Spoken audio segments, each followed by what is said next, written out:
Hello and welcome to a new season of The Prescription. It's me, the VV. I'm back here with Dr. Mnandi. Doc, how are you doing? Thank you so much, VV, and to all our viewers. This is Dr. Mnandi. We are back, season 2. Zone sanitizer, Moshugela, Zone marinator.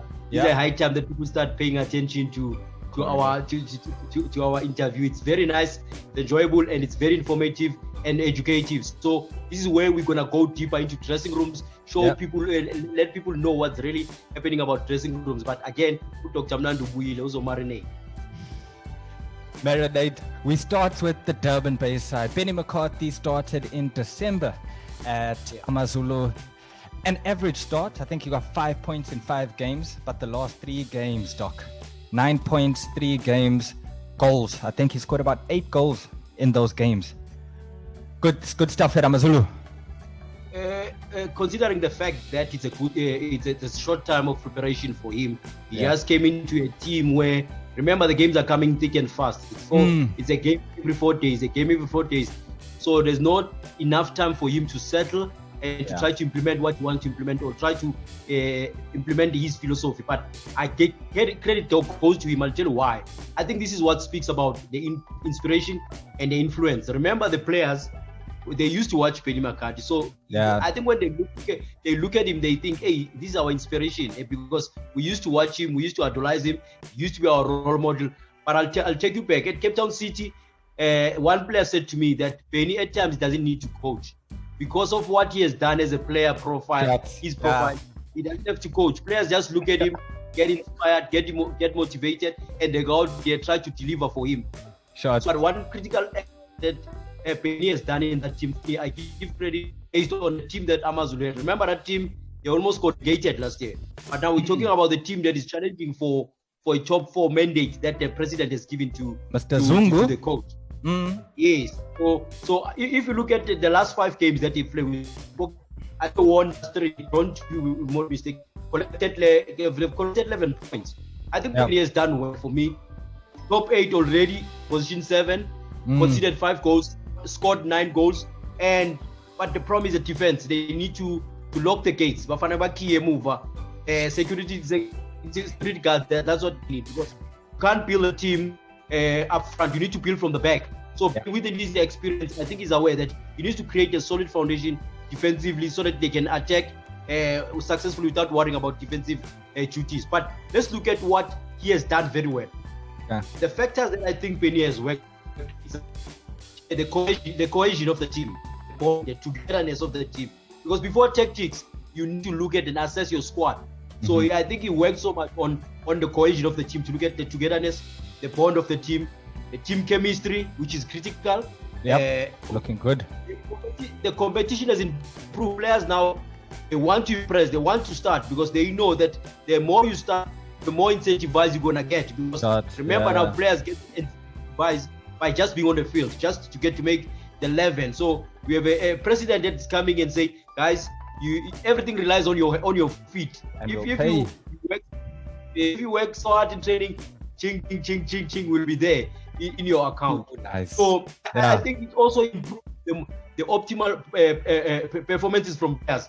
But again, the critical one is a improved focus from the players. Those are different now. Remember, I just said this team last year almost got relegated, but this year, look at the focus. The focus is different, and psychological aspect which Benni had dealt with in terms of making sure that they meet their highest expectations. Remember, top 4 is not going to be easy. So the expectations are higher, and the demands are higher, and performances, that means every week they need to perform at the highest level. But you need a required mental toughness, because it's not going to be easy.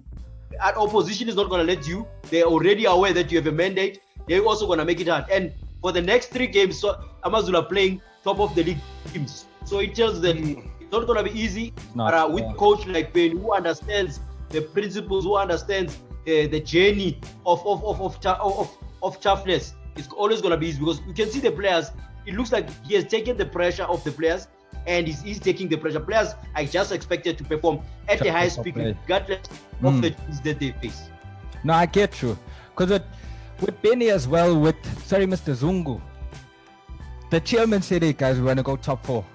But then he proved it. He said, hey, this is what I'm going to do to go top 4. Yeah. I wish a lot more chairmen were like that. I mean, he went out transfer market and he got the players. He got the coaches.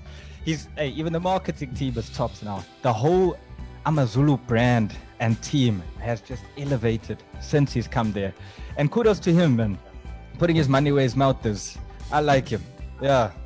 I think it speaks to ambitions. It speaks to the goal that he looked at that team and said, I want to transform AmaZulu. Yes, over the years they struggled, but I want to come up with AmaZulu team, KZN side, that's going to dominate also PSL. We don't want to be counted amongst the relegation candidates. We want to be in the top 4, challenge for honors, play for every trophy, go to every final. So I think the ambition itself is off to the technical team, to everybody who's in that club, because everybody now looks different. Apparently, when you listen to the statements, people are telling you that, hey, everybody is motivated because of what the German has brought. He has brought, not that it was no life before, but he has brought change and motivation on its own. The fact that everybody wants to work and they want to see AmaZulu brand go up higher. It's not going to be challenging, but the leadership itself also rubs off to the players, because we don't normally talk about great chairmen, about the Ivan Kozas, the Kezam Tahungs, Manto Madala, John Committees, all the other chairmen who are doing so well. They just don't get the credit due to them, because you look at the organizational team, it doesn't just come accidentally. It comes from the good leadership from the Germans. Yeah. No, I get you. Now we're talking about one KZN team, and now this week I'm not going to talk about Maritzburg United, but I'm going to talk about Rushine. Now Sundowns, top of the log, haven't lost a game. Okay, their defensive record is outstanding. They've only conceded 7 goals. Now they're adding the best defender, arguably the best defender in the league, to their defense. It has to be their season, hasn't it? Halfway mark, haven't lost a game. They might go unbeaten. The messaging is very clear, what Sundowns are trying to do. But remember, for Sundowns, it's not only about dominating PSL, it's also about dominating continentally. Yeah. So the reason also they're bringing Rushine is not just for PSL only, but also for African continent. But I still think that it's a good move for Rushine. I've been vouching for him to be a player of the season, and I've started even when the season started. But I personally spoke to him and said, look, boy, yes, it's a good move. You already have a profile for player of the season. It means pressure now. Remember, to whom much is given, much is required. So he's expected to perform week in, week out. And ultimately, when we are at Sundowns, their demands, the responsibilities, and the expectations are higher. So you are expected to perform. Yes. Yeah. So he needs a very strong mental toughness. It's not going to be easy. But again, with the surroundings that he has, the Trompo Kekana, the senior players, I think he's going to settle very, very well. And we're going to see Rushine this year being a regular in Bafana Bafana. And also, ultimately, the Europe move is loading if it's given a chance. I predict this as a doctor in the prescription. Rushine, a European move is loading. You will watch the space. I think if he's given a chance. Given a chance. Remember, at 23 years, who has won the playoff defender of the season at 23 years? I think he as well. Because defender, you grow into it a bit longer. Yeah. Yes, and to be quite honest, last year was his full season. His full season. The other years he was coming in, coming out. But now, last year, I'll give him a full season. And I was looking at his defensive ratio.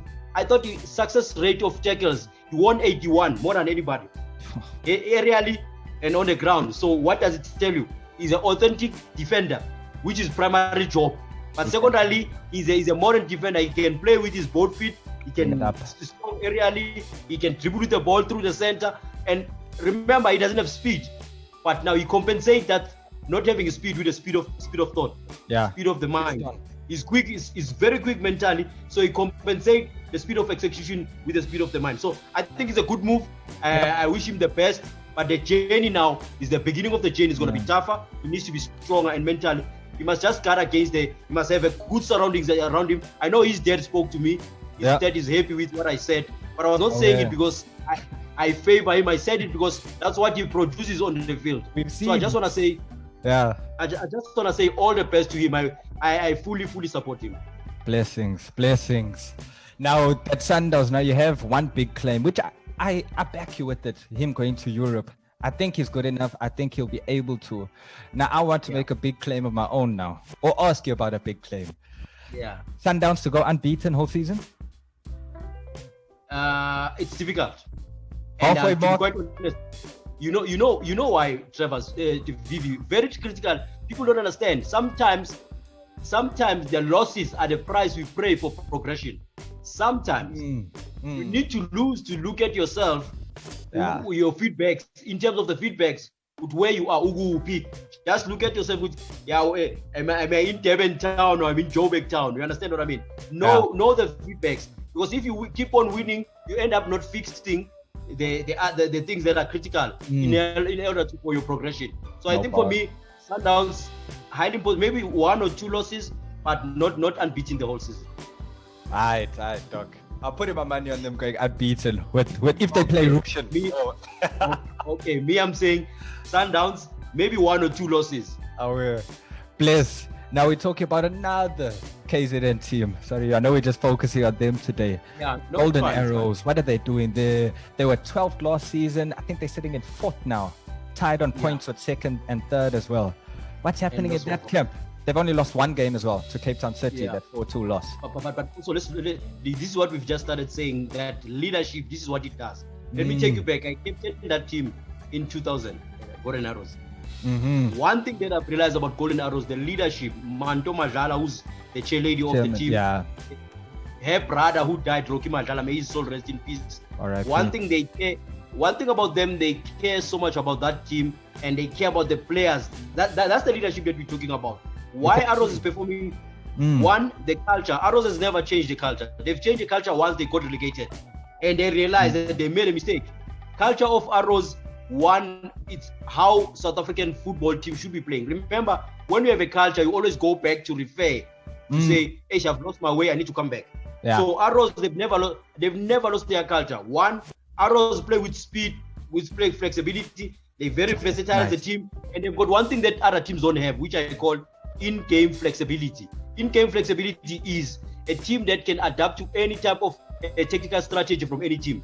If you play slower, they can even adapt to that. So that in-game flexibility, not every team can has that, but Arrows has that.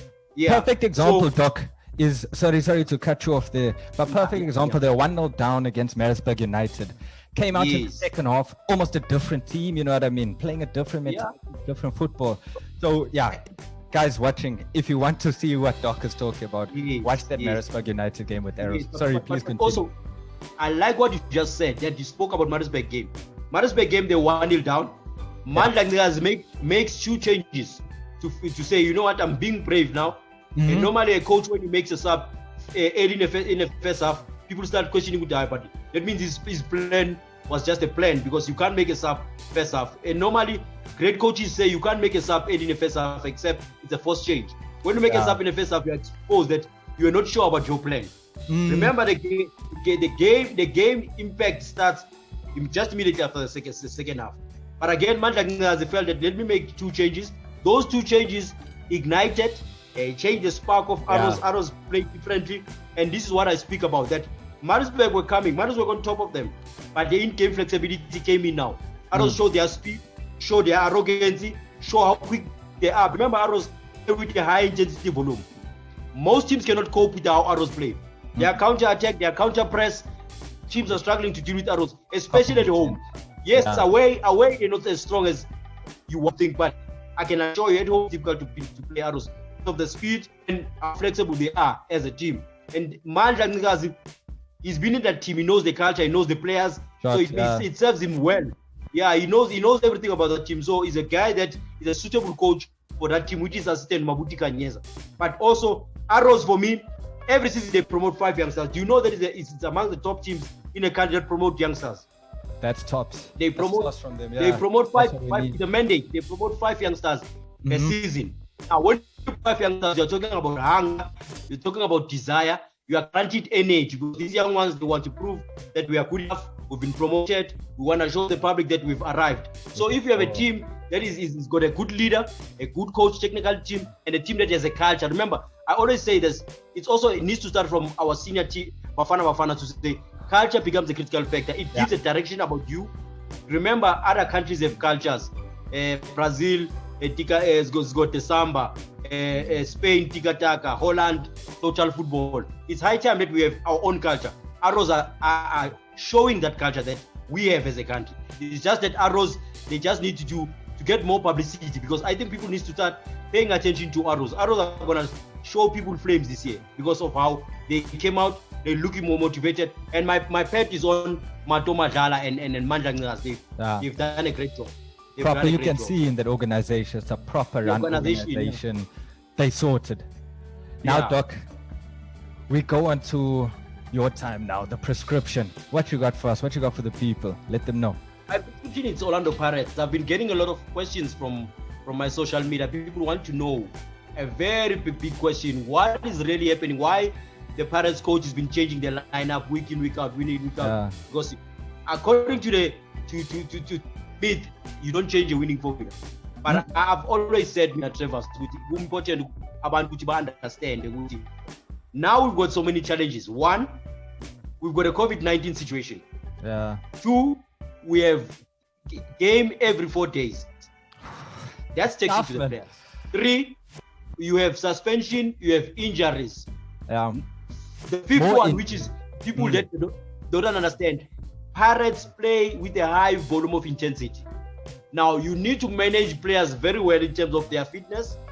4 games, every game in 4 days. So you need to manage the squad very well. So we talk about periodization. Periodization is an art of loading and unloading training session and recover of the players. So individually, you need to make sure that players have recovered and how quick can they recover, because bodies are not the same. Remember, hence I said there's also COVID situations. You need to protect players there and there. So as a coach, you are bound to change the team week out, because remember, if a certain player is out with a strain, you need to make a change. So people need to understand that it's not necessarily about not changing the combination play that has won the game, but also you're also informed by the strategy of the opposition. It's not just only about those factors. What opposition you are going to impose, you need to counter that. So I think a lot of factors that people need to understand, that all the factors have counted, but also let's consider the application of any strategy is informed by the opposition. What opposition are imposing on you need to counter that. So it's not just about changing the lineup, but it's also about being aware and seeing the situation on counting all the factors that I've already counted. So I think people now will get a great response from me with Utogotela Uti. I criticize, I see from a perspective, ushinja a combination because of A, B, C, and D. You don't just change for the sake of changing. You change because there are reasons. No, I get you, Doc. Hey, because listen, Paris got a saucy team. You got Lovu Makaringe there, they're just doing bits. And who's that one who's always making those tackles? He's coming in hot all the time. I think he plays drop center mid. Not Maela. Mutwari. Yeah, I like him. That all comes to ball. Very solid. He's not worrying about anything off the field or anything. If I'm balling. Yeah. And that's what I like. It looked like a lot of those Pirates players, unfortunate about that 2-0 loss, but they're coming to ball. And I'm liking that. Yeah. Hey, Doc. I think I watch Pirates a lot because of they've got a great squad, to be quite honest. But now it's high time. Yes, they've won MTN 8, but this year they need to deliver. I think having a great chairman like Ivan Cost. Yeah. You need to deliver. Your squad, we can say your squad is great, but Trevor's, it's pointless when it's great when it doesn't deliver. Yeah. It's like a dog. You know, a dog is like a bulldog in a chain. Yeah. Immediately it's on the chain, it's aggressive. But you release it from the chain, it just smiles at the thief. It just smiles like this on the thief. You understand? Keep the same energy. That's what the Doc is trying to tell you, Pirates. Keep that same energy. But Doc, it's been real. Thank you so much. You got your final thoughts for the people? I just want to say PSL is hotting up. We are only halfway now. Teams have already played 15 games. Let's keep on engaging on social media. Support our teams positively. Whether win or loss, let's show our loyalty. But also, let's not forget, COVID-19 is still exists. Yeah. Let's sanitize our hands. And also, let's not forget, let's follow Marshall, the world of sport. Watch out for Marshall, world of sport. They're coming with a bang. Coming hot. Thank you again, Marshall's World of Sport. Remember, bet on it. Enjoy your week. Doc.